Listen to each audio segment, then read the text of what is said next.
pentagram dedicated to Henry Foreman. In the years of the primal force and the dawn of terrestrial birth, man mastered the mammoth and horse, and man was the lord of the earth. He made him an hollow skin from the heart of an holy tree. He compassed the earth therein, and man was the lord of the sea.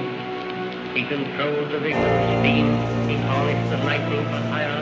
He drove the celestial team, and man was the lord of the fire.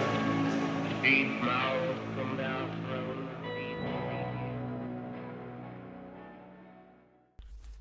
Good morning, good afternoon, good evening. This is Alan Evelyn. This is Agitators Anonymous. I'm not going to say which episode it is because I'm not entirely sure.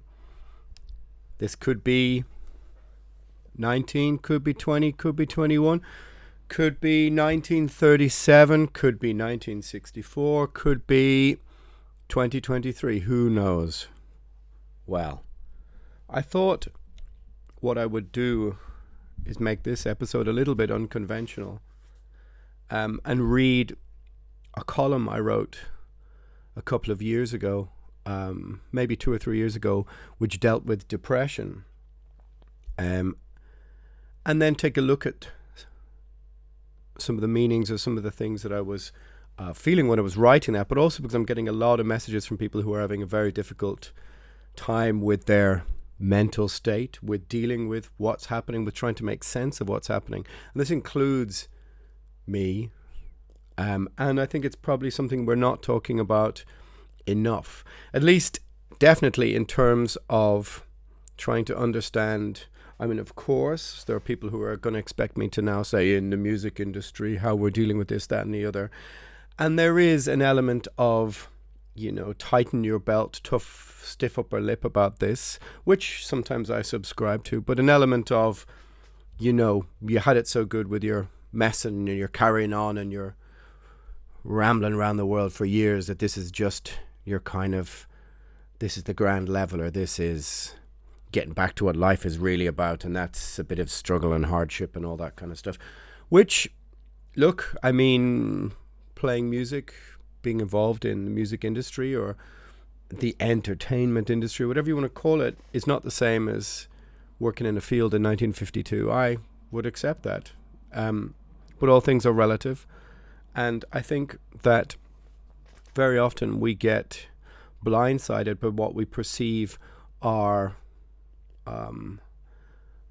we fail to comprehend sometimes the mental or existential crisis that having no purpose or having no definite sense of being gives to people, regardless of what their work is or what their sense of achievement, what their sense of self-worth is. That doesn't really matter, at least to me in the context of this discussion, this argument. It doesn't really matter what those things are. One can easily point and say, well, of course, your ancestors worked harder than you, which could be possible.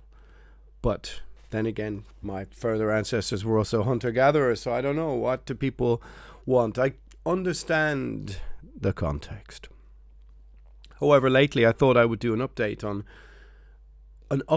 mental health. Sounds a little bit strange and a little bit of an odd way to approach it. But after the discussion with Addy about mental health, I got a lot of DMs, a lot of people messaging me, a lot of people saying thanks for talking about all this kind of stuff, because they're finding it very hard to find some purchase, some context for all of this. And it is true that as the weeks go by and into months, unfortunately, my pessimism when all of this began has mostly been proved right, and it gives me no joy to say that. Well, I mean, little does at the moment, but we'll get into that.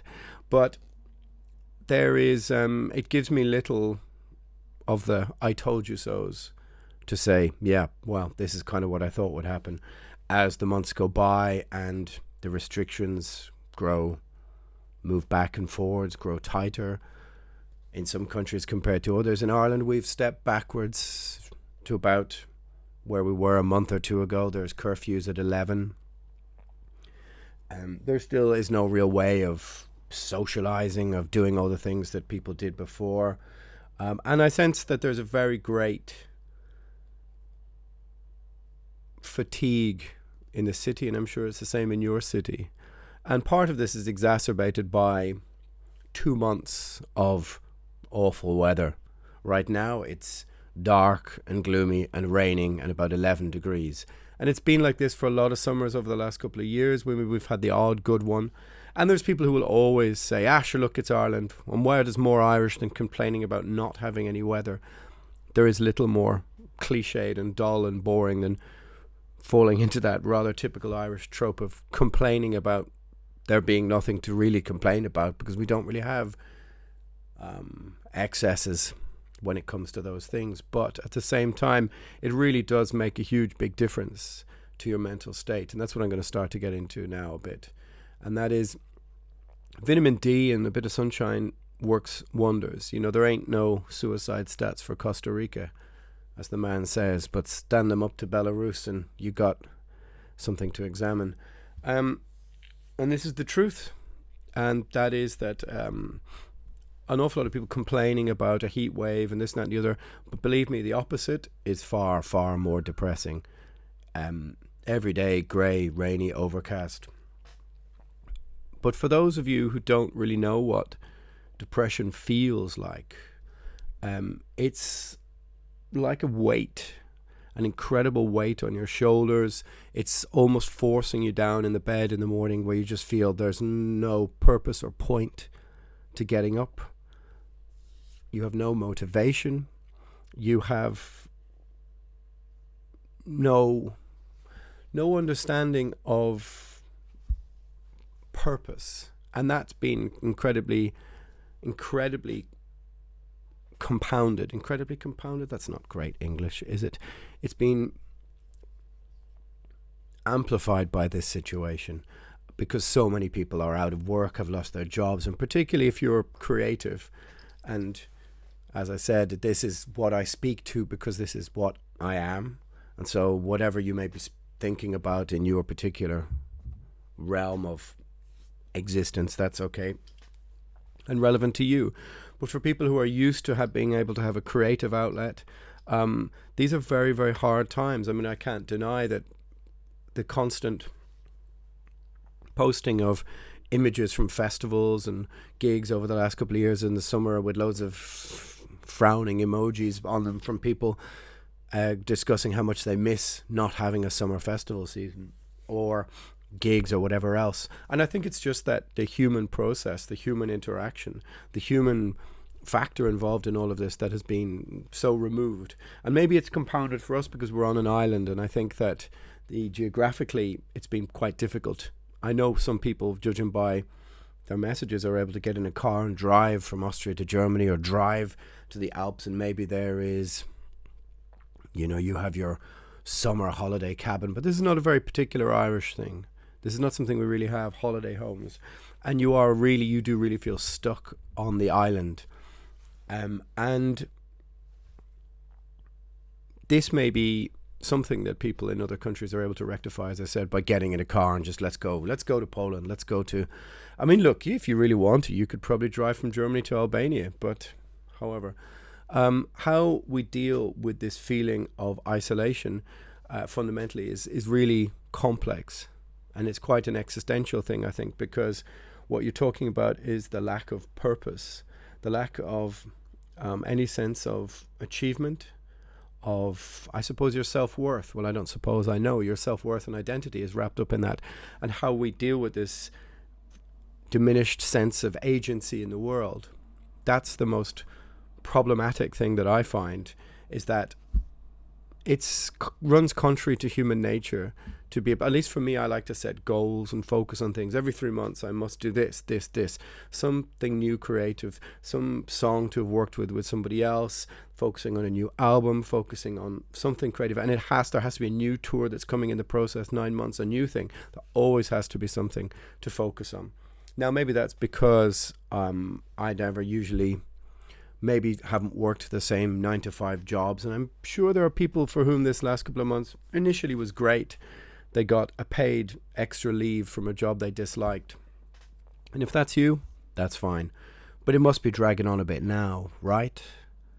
I mean, the argument for universal basic income, just to diverge from the course for a moment, but the argument for universal basic income, I think, to me, always seemed flawed. Now, partially because an element of me thinks that it will be linked to your biometric passport, and if all of your money is linked through a couple of different financial platforms and serviced by the state, then that can easily be cut off for non-conformity to certain parameters. But that's a whole different conversation.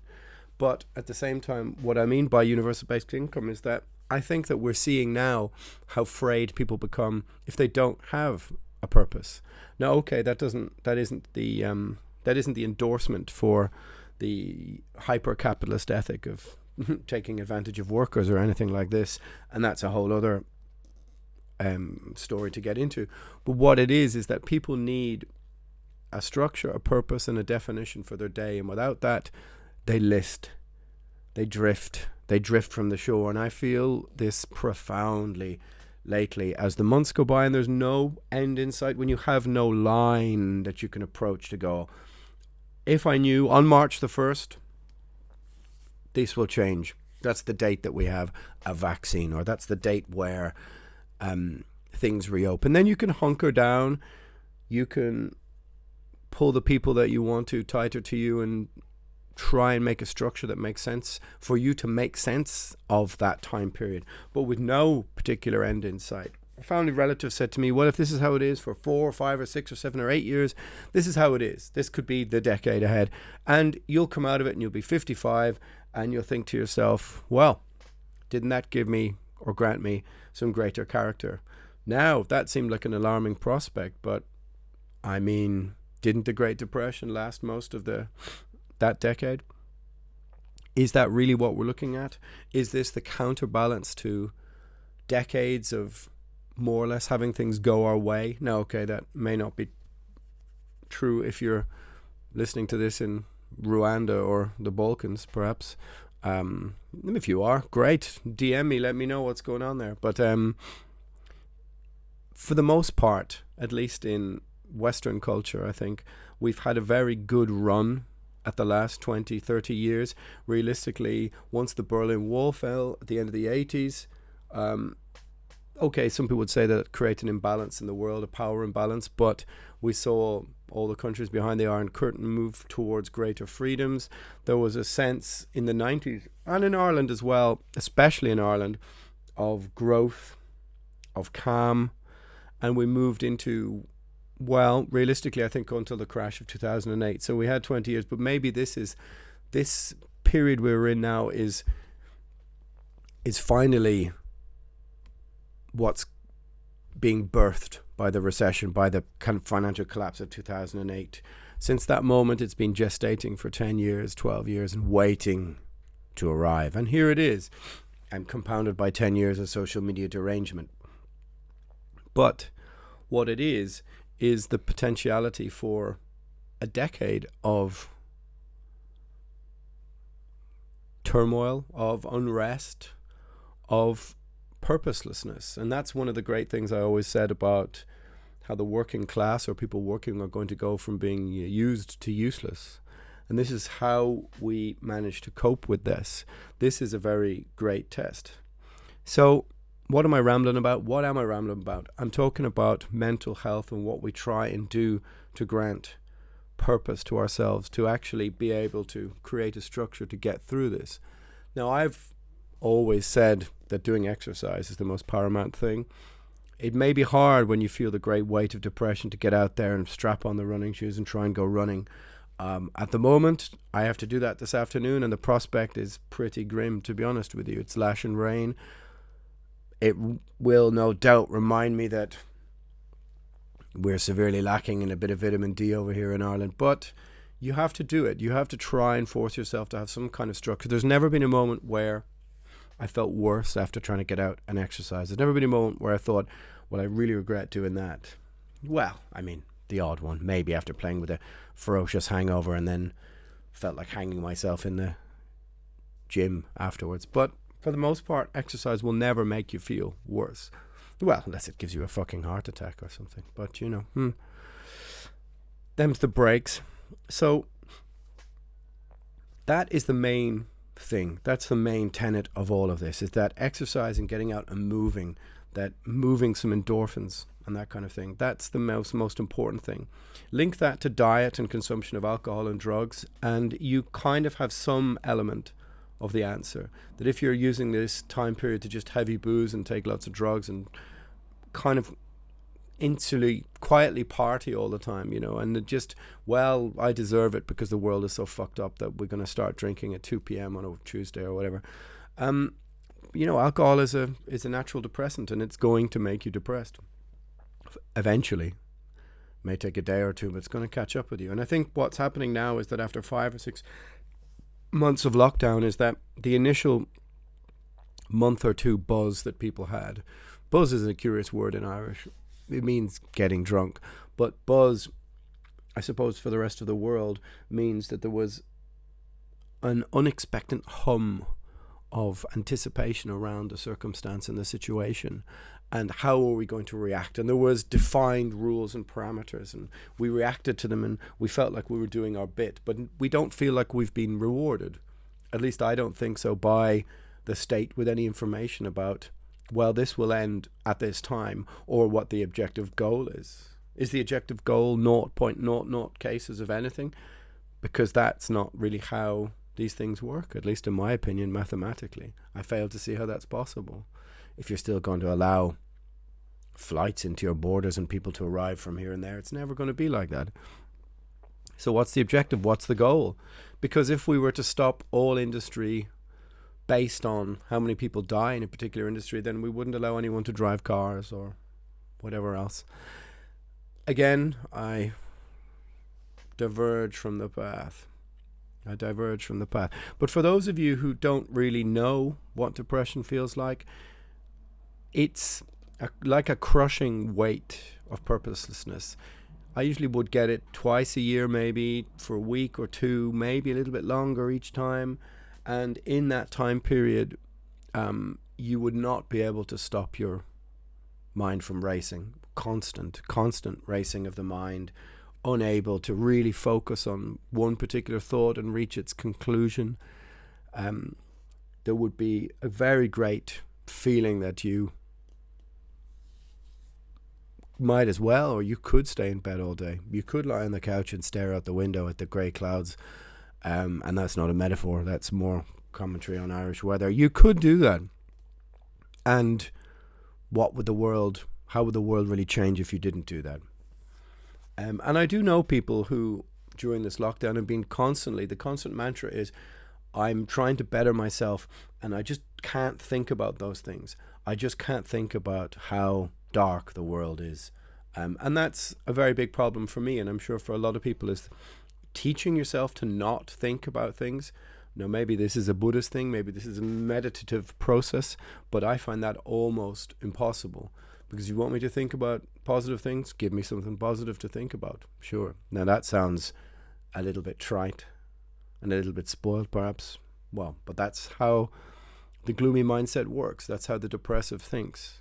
That's how those who err on the negative think. And it's not my fault, I suppose, in a sense. Some part of it is no doubt genetic.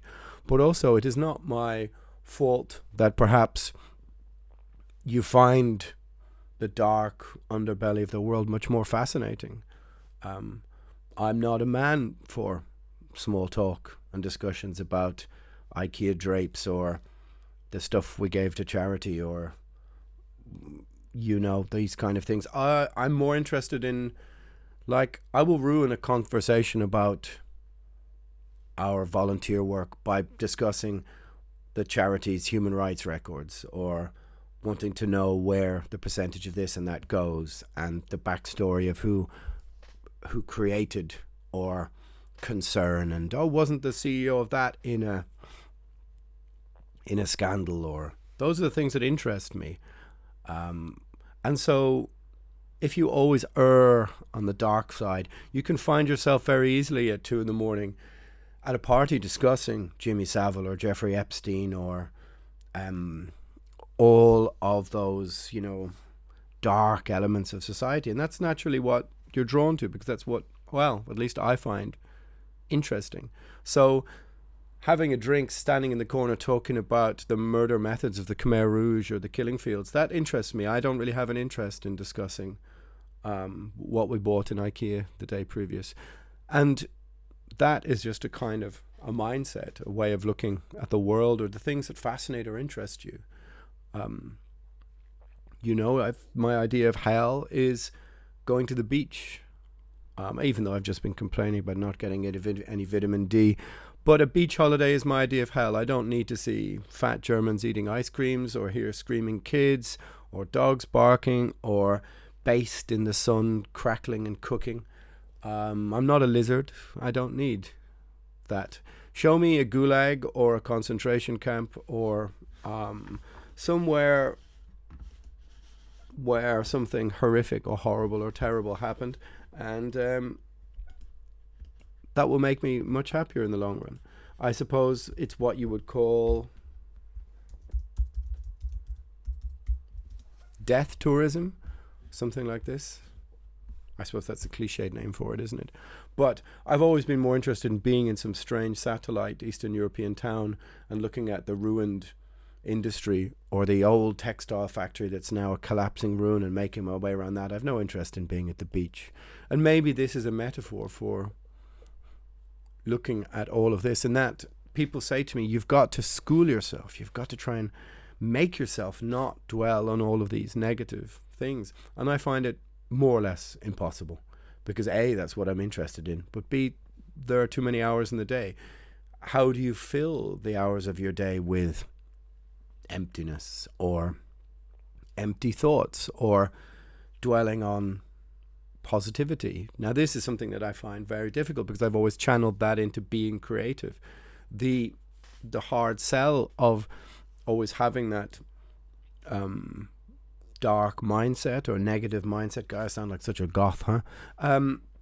Was that you were able to write songs about it. You were able to take out that frustration on stage. You were able to have a purpose through traveling, gigging, touring. And part of that purpose is its rough edges are rounded by playing sport and exercise. But I play sport because it feels like a physical necessity to get rid of energy and aggression. It's not only for the joy, but if I play a sport, I have to win.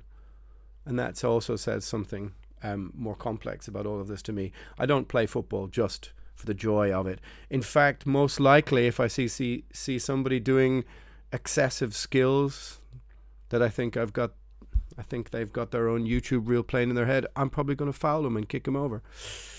Yep, that's what we're dealing with. That's the kind of awful human being that we're dealing with. Yeah, but that's just a different way of tackling all these kind of things and coming at the world, which has always been to have focused, determined, concentrated energy. And your joy at that was based out of achievement and purpose and victory and winning, as I said before, which is something nobody wants to talk about, is your sense of winning, which is tied up, of course, in your masculinity. Not to say that women don't have the same agency or purpose, but some part of that aggression and testosterone is linked to that. When there is nowhere for that to go, where do we think that will go? I mean, it's got to spill out onto the streets eventually. If this is happening next summer, if this is happening in November, after a certain election in a certain country, I think there's going to be some trouble.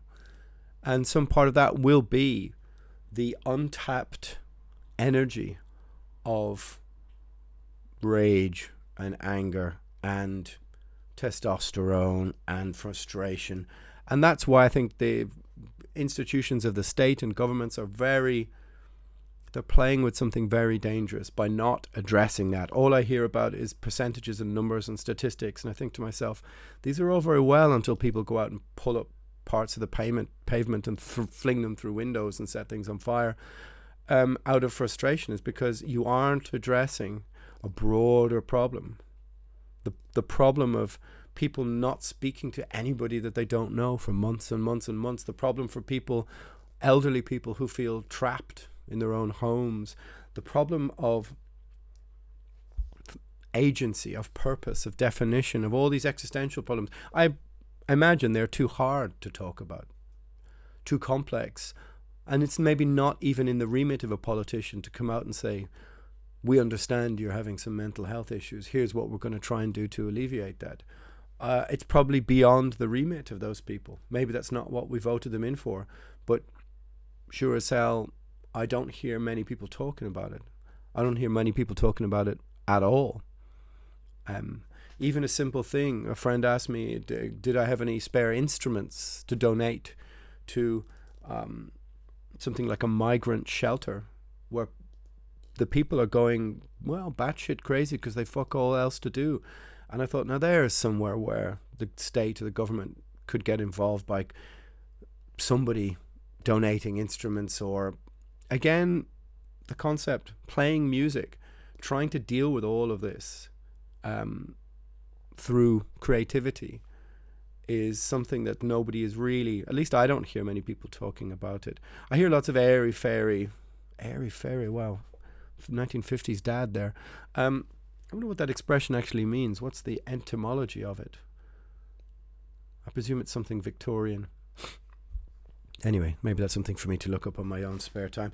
The point being that I hear lots of stuff about yoga and wellness and, you know, lots of recipes and all this kind of stuff. That doesn't get rid of aggression, and that doesn't get rid of intent. It doesn't get rid of, it's not hot and sweaty and aggressive, and you don't feel released of any of that kind of stuff. I mean, you know, there's even been statements from the government in the UK that seems to be aiming at trying to control people's sex lives, trying to say that in one bubble 1 and bubble 2, let's say you're declared households and people you can hang around with, that you shouldn't meet people from, let's say, some random bubble 3. So how does anybody meet anyone? Are the institutions of the state trying to also control people's sex lives? I mean, it sounds like something from a Woody Allen sketch, but here we are. And so how do we deal with those things? How do we deal with the fact that most of us haven't met or socialized or spoken to or been around people we don't know now for 5 or 6 months? What is the lasting damage of that? If the government just came out and said, hey, look, we're just trying to get schools sorted out. Have patience. October, we'll try and fix it. But as I said to people who thought the government would do that, or the governments, I said to them, you know that the power of control is so addictive that I don't think these people are easily going to let loose the reins. If you're some cranky middle-aged woman who's been elected and spent 20, 30 years in her constituency, who now has the power in a quango is a strange word, isn't it? I wonder where that comes from. Who now has a little bit of power to tell the public what to do. Just as an example, because I'm using the example of the Minister for Arts and Tourism here, who just basically told creative people and musicians and whatever, just get a job, will you?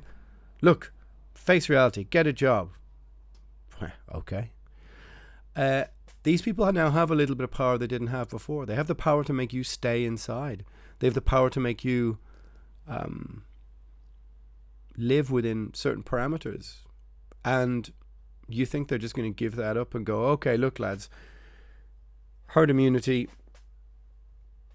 waive your insurance, have at it. It's up to you to take risk, go out, try and live, or something to those effect. You can probably pull apart that explanation, pull apart those words and make something better of them. But you get what I mean.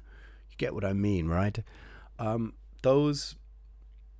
They aren't going to do that. I never thought they would, because having spent a long time observing how people relate to power, how people relate to the structures and institutions that define how we live, whether they are governmental, political, cultural, societal. I didn't think that they were just going to come up with a solution. And on those terms, I would imagine that expecting them to find an existential solution to mental health is beyond their remit and understanding and capability. Anyway, what am I talking about? So what I'm going to do is I'm going to read a column. This is a little bit unconventional, and I hope it doesn't sound too pretentious, but I'm going to try and read a column I wrote. I was reminded of this column by coming across the woman in the story only yesterday, wandering up and down the street around the corner in her 90, soaked to the skin, shouting at random people who are wandering by. But I'll read it and then we'll see where we go. So this is from a few years ago. Let's have a go. There are two crazies in my area, well known to everyone. Every postcode has a few here and there knocking around.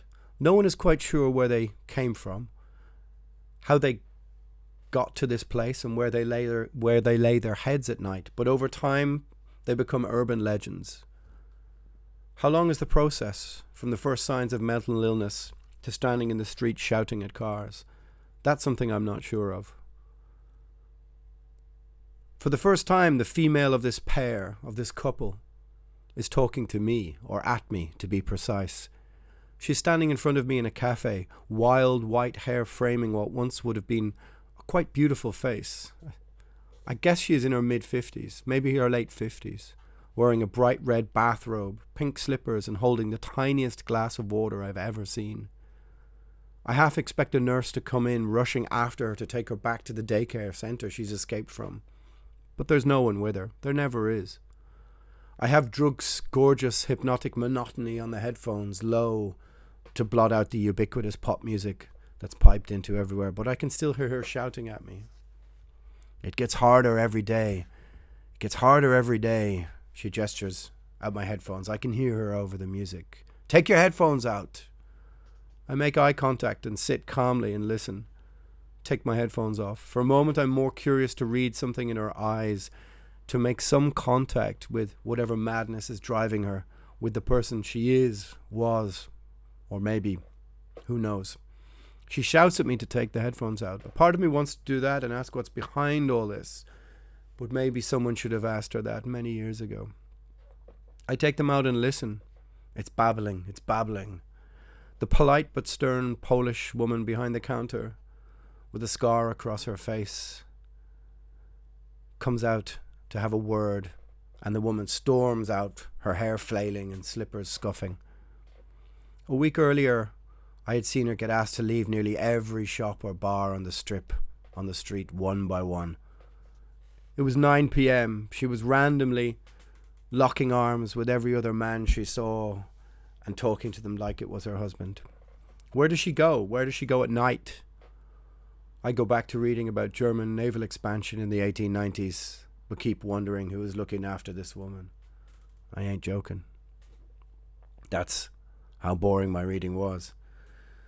The male of the pair, you can usually find him standing stock still in the street, staring straight ahead, his face framed by a kind of sun or cricket hat pulled down just above his eyes, just too far down to be healthy, and wild grey hair to his shoulders. Obviously, again, a handsome man in his day. He doesn't meet anyone's gaze and might stand like that for several hours and then turn up like a statue somewhere else in the area.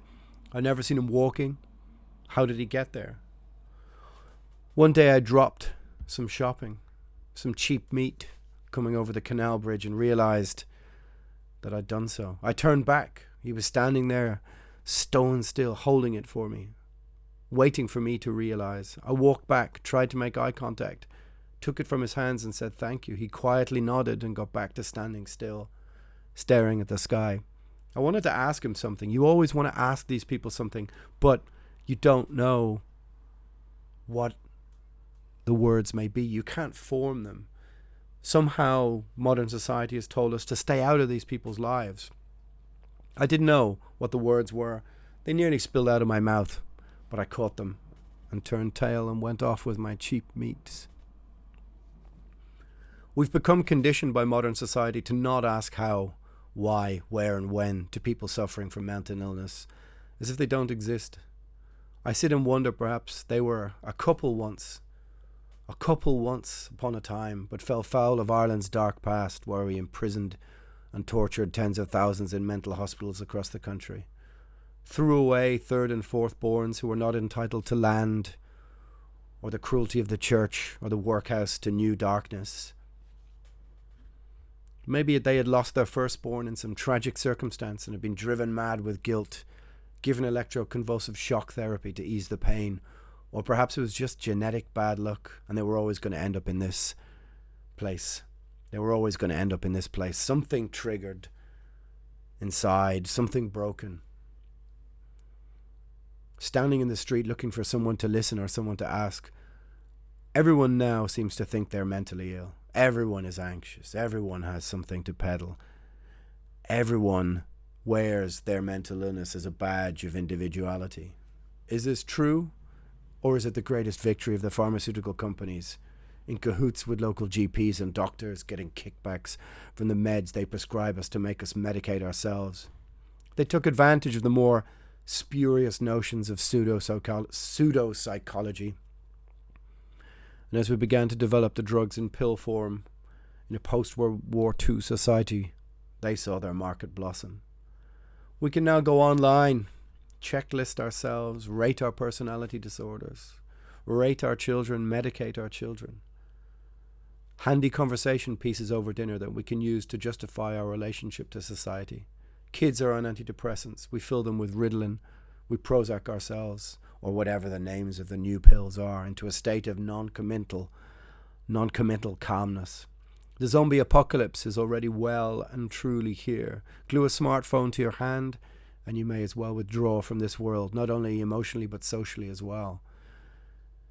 But you know what? Some days are bad and some days are good. We have ups and downs. These are human emotions. Yeah, it sounds dumb of me to say. But if there is a man out there, then one of his greatest victories is getting you to medicate them. The man. What does that mean? Maybe that's just you, and you're medicating it. I was watching a documentary about the Norwegian writer Karl Ove Knausgård. Apologies for the English there. Whose painfully descriptive, almost Joycean novels can be hypnotic torture to read. But he said he never wakes up feeling positive or happy. It struck a chord with me. I thought about it. I never do. I never wake up in good form. It takes me time to set into the day. I don't want to hear people or have human contact. Sometimes when I'm at a low ebb, I time my trips outside to coincide when there are hopefully no people around, or simply hide away from the sun inside and only come out at night. It sounds strange to say, but it's true. I'd rather work in the dead of night when nobody is around. But now, trips to packed shops become unbearable. A choice 90-second conversation with some distant acquaintance I hardly know anymore is torture. I only see despair and futility in people's faces. I find myself staring into space as friends talk to me, unable to empathize or feel anything. Depression can last 2, maybe 4 weeks, sometimes longer, and it comes every year no matter what. I've learned to make peace with it, try and use it to write music or harness some of that negative energy, but when it comes, and there's little you can do, there's little I can do. Some of us are wired up differently. A friend of mine studying string theory forgets to eat for a weekend, drinks 12 Red Bulls, and then wonders why he collapsed at the end of the stairs. He's a genius, but he can't make toast or talk to women. That's the way it goes. But he's the kind of cunt who will find a cure for cancer. Neither of us needs medication, in my opinion. It's just life. The point is that the gulf between those who do have real mental health problems and those of us who either use what we think are problems as a crutch to beat life with or an excuse for their behavior are kind of polluting the waters, and we are making the pharmaceutical companies rich in the process. Freud has a lot to answer for. These idiotic online checklists are his bastard offspring. Sometimes we get depressed. We just need to find a way of dealing with the darkness. Either that or it's just another Irish grey summer. So I wrote that a few years ago. I made a few mistakes here and there, reading it back, and added a few little pointless extra bits. But I think you get the point. And I do wonder if that was maybe the most pretentious thing I've done on the podcast, but why not? It's my podcast, right? I can talk about what I want to. It's my party, and I can cry if I want to. But that maybe sort of gets the point across, that I do see that 10 years of social media derangement, which I've talked about in other podcasts, have exacerbated the situation that everybody thinks that they are ill or mentally ill in some way, and not everyone is, and that many people hang their hat of identity on these mental illnesses. It won't be the first time you'll see some white male comedian discussing his mental health, but that's because he has no horse in the race when it comes to victimhood. And so people latch onto what they perceive as something that can make them more interesting, make them more vulnerable, make them weaker, make them more interesting.